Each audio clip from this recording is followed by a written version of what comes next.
হয়েছিল? কোথায় গেল? আমার সাথে কিছু করছে নাকি? আমার কি হয়ে গেছিল? আমার তো কিছু মনে পড়তেছে না। আরে একাত্তাকে সাহায্য না করলে ও ঠিক হবে না। আজকে ওর একটা হেস্তনাস্ত করতে হবে তারা।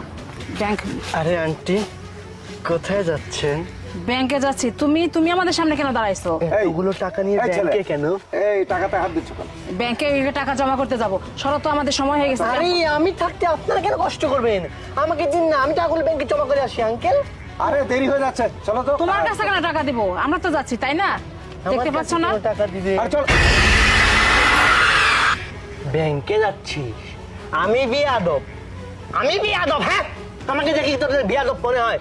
তোরা ব্যাংকে যাচ্ছিস এতগুলো টাকা নিয়ে, তাও আমার চোখের সামনে দিয়ে। আমি কি সেটা সহ্য করতে পারি বল? টাকার গন্ধ শুনলে না মাথাটা কেমন যেন মো মো মো মো করে ওঠে। কিন্তু আফসোস, তোরা আর কখনো জানতেই পারবি না তোদের এই টাকাগুলো কারা নিয়ে গেছে।